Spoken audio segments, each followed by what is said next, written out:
Welcome back to Switch Stars, my name's Luke, and today on the channel we're going to be taking a look at Go Rally, an arcade-style rally racer with a top-down perspective which sees you touring your way through frozen tundras, dusty deserts and dense forests in a race against the clock. And if, like me, you're not really into racing games, this one is a bit more casual and is ideal for those shorter time filler sessions. So without further ado, let's get into this review. And don't forget to drop a like and subscribe to the channel for more Switch related content.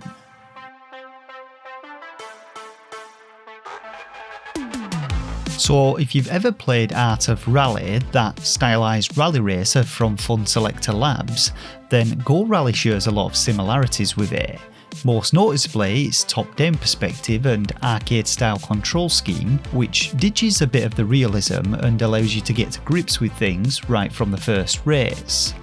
Now the game itself is actually a port of a mobile game, but don't let this put you off, as after playing through a couple of hours of this one, I'd say it's probably one of the best mobile ports that I've played on the Switch, and that really is a rarity. Kicking things off from the main menu though, its mobile routes are pretty clear to see and things are pretty basic, but your first port of call is to head into the garage and pick up your first car. The game has a variety of rally cars to choose from, which are all sorted into classes, starting from C class and working their way up to R class, and each of these have speed, power, grip and braking, which increase in power with the classes, but to start with you're limited to C class cars. And the high level cars are not only gated behind paywalls, but also your character's level. From what I've seen though, the main thing you're really going to notice with these vehicles is the speed at which they move. And once you've decided on one of 3 starter cars, you can then hit the dirt and get into the racing.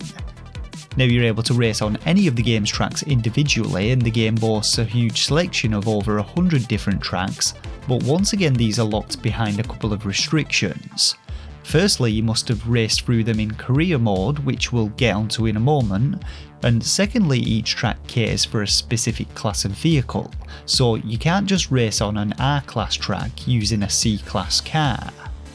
Unfortunately, there's no way to customise the tracks to change the time of day or weather conditions, but there are plenty of races which take place at night or in snowy or rainy conditions, so it's not really that much of an issue and there's still plenty of variety to them.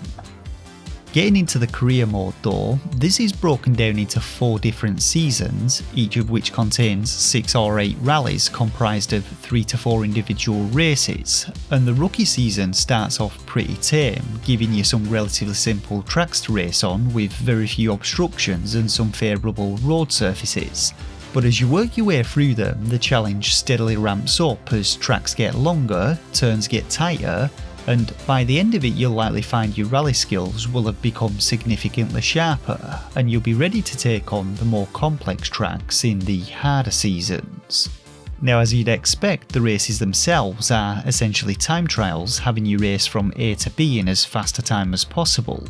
but you'll be pitted against other racers competing for top spot on the leaderboards, and at the end of the rally you'll then be given a rank based on your performance, gain some XP and cash and unlock the next rally in the season. And the great thing about this one is it really doesn't matter what rank you come in, you'll always unlock the next rally and you can always go back to them to obtain higher ranks. Now when it comes to the racing, the controls for the game are surprisingly tight, and while they do take a little bit of getting used to with the sensitivity and some light physics operating on your vehicle, once you get them down you'll be taking corners like a pro, and they really start to feel natural, and I was able to complete most of the rookie season rallies in either first, second or third place. Where the real challenge starts to come in though is with dealing with the different road surfaces. Each rally takes place in one of 3 distinct biomes, those being snow, desert and forest, and while driving on the road you'll find your vehicle to be super responsive, once you hit the dirt or gravel or patches of snow and ice, you've really got to preempt those turns to ensure you don't just go ploughing off into the brush. Sticking to the tracks though is key to keeping top spot, as any minor deviation will slow you down, and I have to admit I found maintaining pole position to be quite the challenge, especially when you get into the more complex tracks where you really have to start using that brake pedal. Like I said though, it doesn't really matter what position you come in, you'll still unlock the next rally to race in, but it can be pretty frustrating to be absolutely smashing it only to lose it on the last corner, and bumping into any obstacle can be a real game killer, so you may as well just restart the race as you've got no chance of really catching up once you fall behind.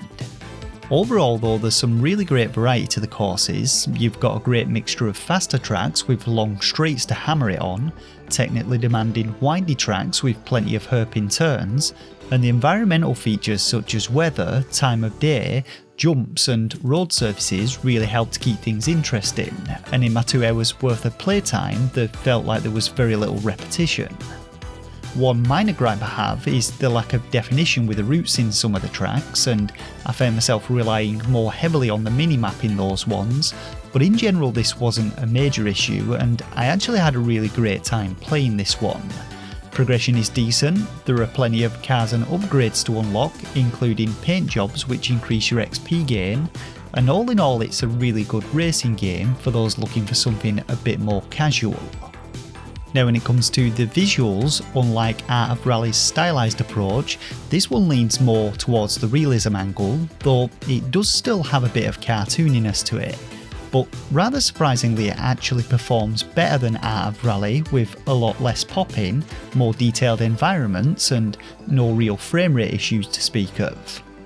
Where it is a little lacking though is in the sound design. All of the cars sound pretty much the same, and while Art of Rally had a phenomenal retrowave soundtrack, sadly outside of the menus, Go Rally has no music whatsoever, so nice visuals but shame about the audio. When all said and done though, I thought Go Rally was a great little racing game and a surprisingly good port, and while I would recommend definitely giving it a go, I do feel that the price point of $20 is pretty steep, especially considering the mobile version can be picked up for around $3. With that said though, hopefully this review helped you out, and if it did, don't forget to drop a like, be sure to leave your thoughts and opinions down in the comments section below, and as always subscribe to the channel if you're looking for more Switch related content. Until next time though, thanks once again for watching, take care of yourselves, and game on.